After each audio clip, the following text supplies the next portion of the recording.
Hi everyone. പ്രമേഹ രോഗമുള്ളവരും പ്രമേഹ രോഗ ടെൻഡൻസി ഉള്ളവരും അമിതവണ്ണമുള്ളവരും നിർബന്ധമായി കഴിച്ചിരിക്കേണ്ട ചില പഴവർഗ്ഗങ്ങൾ എന്തെല്ലാമെന്ന് നോക്കാം. പ്രമേഹ രോഗമുള്ളവരിൽ അവർ ശരീരത്തിന് ആവശ്യമായിട്ടുള്ള വൈറ്റമിൻസും മിനറൽസും ഒന്നും തന്നെ ശരീരത്തിലേക്ക് വലിച്ചെടുക്കാൻ സാധിക്കാതെ വരും.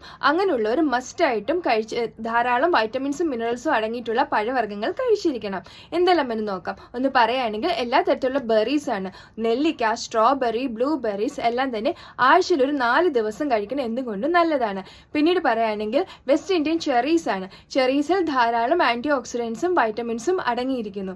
പിന്നെ പറയുകയാണെങ്കിൽ ഓറഞ്ച്, കിവി, അതുപോലെ പിയർ, പൈനാപ്പിൾ എന്നിവയാണ്. ഇതിനകത്ത് ഗ്ലൈസമിക് ഇൻഡെക്സ് വാല്യൂ വളരെ കുറവുമാണ്. അത് നമ്മുടെ ശരീരത്തെ ഷുഗർ സ്പൈക്ക് കൂട്ടാതെ സഹായിക്കുകയും ചെയ്യുന്നു. പിന്നീട് പറയുകയാണെങ്കിൽ ഗ്രീൻ ആപ്പിൾ ആണ്. ഇതിൽ ധാരാളം ആന്റി ഓക്സിഡൻസും വൈറ്റമിൻസും മിനറൽസും അടങ്ങിയിരിക്കുന്നു. കൂടാതെ ഇത് അധികം മധുരവുമില്ല. സോ ഈ ഒരു ഇൻഫർമേഷൻ എല്ലാവർക്കായിട്ട് ഷെയർ ചെയ്യുക. Thank you.